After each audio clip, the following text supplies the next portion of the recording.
Добрый день, дорогие подписчики и гости канала. Сегодня с вами я, один из авторов телеграм-канала генерал СПР, генерал-лейтенант службы внешней разведки, тот человек, которого вы знаете как Виктор Михайлович. Сегодня у нас 3 мая, и сегодня мы проведем с вами промежуточный выпуск. Хочу напомнить, что промежуточный выпуск у нас в основном для того, чтобы немножко оценить то, что происходило на этой неделе, плюс, конечно, для того, чтобы вы смогли оставить вопросы в комментариях к этому ролику. Внимание, исключительно к этому ролику, к промежуточному, вы можете оставлять свои комментарии. К роликам, которые выходят в воскресенье, это ответы на вопросы и итоги недели с Сергеем Жиновым, вопросы оставлять не надо, они просто останутся без ответа. Итак, перед тем, как оставить вопрос в комментариях к этому ролику, пожалуйста, пишите слово «вопрос», либо ставьте знак вопроса. На самые популярные по рейтингам YouTube я отвечу уже в предстоящее воскресенье. Хочу напомнить также, уважаемые зрители и слушатели, что у нас есть Patreon. В Патреоне я более откровенен, и там у нас, конечно, ролики гораздо дольше. Там по 2,5 часа есть. Я понимаю, что, наверное, кого-то 2,5 часа ответы на вопросы даже несколько утомляют, но, тем не менее, основное количество людей довольны. Я думаю, что, уважаемые зрители и слушатели, если вы подпишетесь, узнаете много нового. Так, теперь перейдем к обсуждению тем. Ну, давайте, наверное, обсудим основное. Это кремлевские перипетии. Готовятся к инаугурации, которая состоится на следующей неделе. Человека, которого назначили президентом, который похож на Владимира Путина. Понятно, что в свете последних событий эта инаугурация пройдет без большого представительства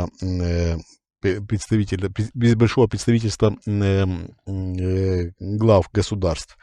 Возможно, будут несколько человек из дружественных стран, но тем не менее, инаугурация будет омрачена низкой представленностью глав других государств и правительств. Так, в свете чего могу опять-таки вернуться к вчерашней встрече человека, похожего на президента, с Алексеем Дюминым. Встреча интересна тем, я думаю, что наши уважаемые зрители и слушатели помнят, мы после похода Пригожина на Москву, замечательного похода в кавычках, который закончился ничем, мы говорили о том, что в Кремле грядут большие перемены, вплоть до государственного переворота, если вдруг будет резкое повышение Дюмина. Тогда это не состоялось, удалось договориться в несколько иной манере. Потом в октябре умер Путин, и пошло-поехало, политбюро и так далее, и так далее. Сейчас Дюмин понадобился. Дюмин на сегодняшний день это консенсусная фигура. Единственная, пожалуй, консенсусная фигура, которая может устроить на каком-то посту, я сейчас не буду вдаваться в подробности, на каком-то может устроить всех, вплоть до премьер-министра. Чем выгоден Дюмин как глава правительства? Ну, во-первых, он не враждует ни с одной из башен Кремля. Раз. Во-вторых, он не семи пядей во лбу, он далеко не умный человек, мы об этом с вами говорили многократно, я об этом рассказывал, и как человек, ну, скажем, откровенно недалекий, он опять-таки устраивает многих, потому что бытует мнение, что таким человеком легко манипулировать. Третье. Это все-таки человек слова. А в нынешней ситуации люди, которые отвечают за свои слова, ну, они на вес золота. Так вот, человек на вес золота, Алексей Дюмин, может, я абсолютно не гарантирую, более того, я считаю, что это мысль абсурдная, Дюмин глава правительства, тем не менее такое возможно. Более того, возможно и дальнейшее восхождение Дюмина на президентский пост, даже без привязки к креслу премьера. Не исключено, что он и премьером не будет, не исключено, что его попытаются провести в президенты окольным путем. Возможно ли такое? Возможно. Еще более возможно, чем президентство через пост премьера. Давайте подумаем над следующими темами. Как долго сможет продержаться нынешнее политбюро, если вдруг Дюмин получит консенсусное большинство? Ну, даже не консенсусное большинство, наверное, глупо звучит, консенсус общий, да, и согласятся все члены Политбюро 2.0 на Дюмина без разницы в какой способ, но продвижение в президенты. Кризис только усилится. Нам говорят, а вдруг существует какой-то выход, а вдруг договорятся. Даже если будет договоренность к моменту, скажем, назначения правительства, возможно, на следующей неделе, возможно, не утверждаю, но возможно, на следующей неделе, это будет настолько кризисное решение, они, извиняюсь за выражение, разосрутся настолько в Политбюро 2.0, что ни о каком примирении в ближайшем будущем не может быть и речи. Это опять-таки выльется в противостояние, которое будет видно всем. Невозможно утаить такое шило в мешке. И будут и аресты, будут и громкие, значит, обрывы тромбов и так далее, и так далее. Все будет. Даже не сомневайтесь. Даже не сомневайтесь. Кризис в любом случае будет только усугубляться. Кризис в российской власти неминуем. Просто неминуем. Избежать его, ну, теоретически возможно. Каким способом? Если нынешнее российское руководство решит благородно, без лишних маневров передать власть, скажем, тем людям, которых мы поддерживаем. Возможен ли такой вариант? В жизни нет ничего невозможного. Но тем не менее. Тем не менее. В любом случае, нынешний режим ожидает глубочайший кризис. Из этого кризиса этот режим выбраться уже не сможет практически. Я не утверждаю на 100%, но практически гарантированно. Практически. Так, давайте обсудим еще такую тему. Да, хочу вам напомнить, что в конце прошлой недели захворал человек, похожий на президента, немножко простудился.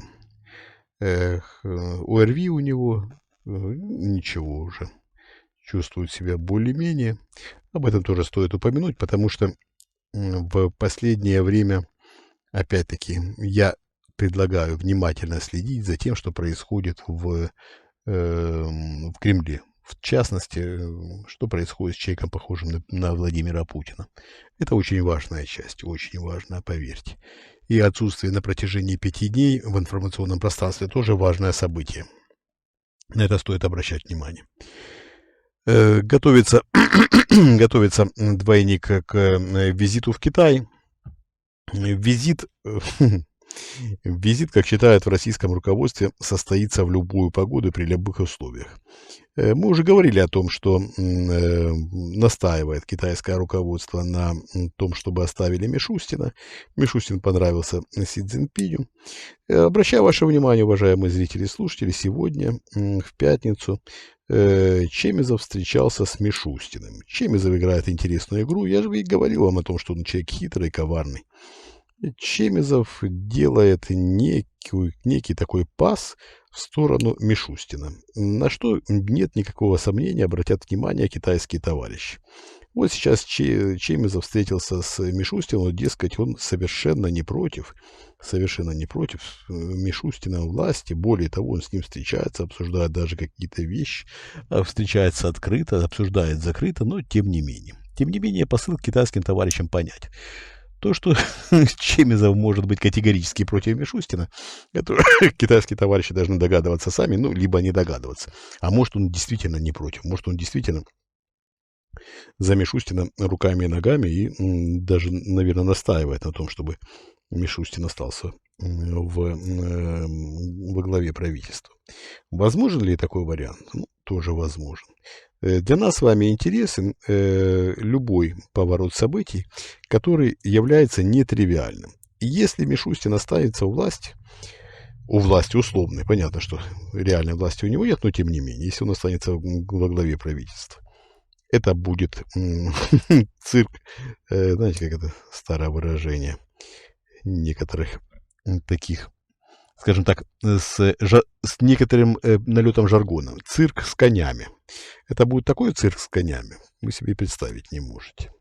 Там будет все, смешаются кони, люди, как у Лермонтова, залпы тысячи орудий, если сольются в протяжный вой. Будет все. Посмотрим. Это, конечно, игра, это, конечно, такой цирк. Но дадим возможность разыграть каждому из нынешнего политбюро свою комбинацию. Так, уважаемые зрители и слушатели, хочу вам напомнить, что в комментариях к этому ролику вы можете оставить свои вопросы. Перед тем, как формулировать вопрос, пишите слово «вопрос» или ставьте знак вопроса. Я на самый популярный отвечу уже либо завтра, либо в воскресенье утром. Хочу вам также напомнить, что у нас есть Patreon. Я гарантирую, что, подписавшись на Patreon, абсолютно не пожалеете и получите много новой информации. Ваше любопытство по большей части будет удовлетворено. Что еще есть в мире из доступного, кроме как удовлетворения собственного любопытства? Ведь мы с вами развиваемся, удовлетворяя свое собственное любопытство. Это важная часть жизни человека, важная часть интеллектуальной жизни, важная часть формирования человека в любом возрасте, еще раз подчеркиваю, в любом возрасте, как личности, как человека, который руководит обстоятельствами, а не живет по воле волн. Большое спасибо, что были со мной. Хочу вам напомнить, что мы вас любим, это искренне, это самое главное. Мы работаем для вас. Всего доброго, до свидания.